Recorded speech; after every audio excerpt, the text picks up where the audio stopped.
příprava na novou sezonu je v plném proudu. Jak probíhá z tvého pohledu ta letošní? Tak samozrejme tie začiatky vždy sú ťažké a bolia na tom ľade aj v tej posilovni. Je to teraz také, ešte sa trénuje vlastne dvojfázovo skoro každý deň, takže sú to veľké zaberačky, telo si na to zvyká.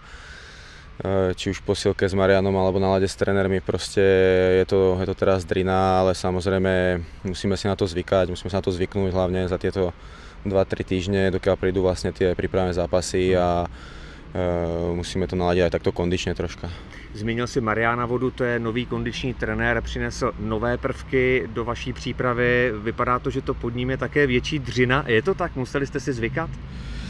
Tak väčšia drina určite, maká sa všade troška, ale je to nejaká taká zmena určitá z môjho pohľadu, dobrá, príjemná zmena, taký troška iný štýl trénovania je to s ním samozrejme a ja môžem za seba povedať, alebo čo sa aj takto bavím s chalami, že sme ako veľmi spokojní s tým, ako nás pripravoval aj v tom lete a ako sa pripravujeme aj teraz.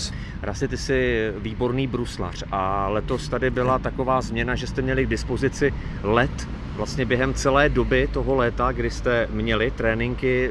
Vidíš to jako změnu k lepšímu?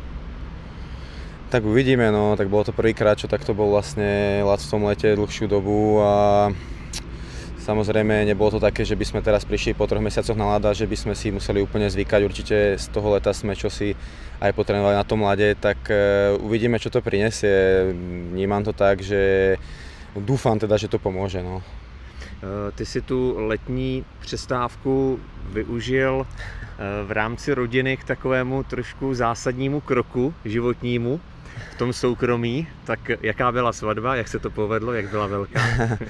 Tak áno, super, teraz už spätne sa na to díva človek, že to za nami je to pekné, teraz už sme vlastne s Natáliou manželia, ale keď sa na to pozrie tak, aké boli stresy vlastne pred tou svadbou a všetko, tak neviem, no, samozrejme sme radi, že to je už za nami a bolo to pekné, samozrejme sme si to potom aj užili už a sme radi, že teraz už vlastne žijeme stále vlastne spolu, akorát, že teraz už sme manželia, no, takže to troška taká zmena akorát v tomto, no. To bude určite pri starom, samozrejme. Všechno pri starém nic se nezmění, už to bude teďka na věky, zapol si tu svobodu?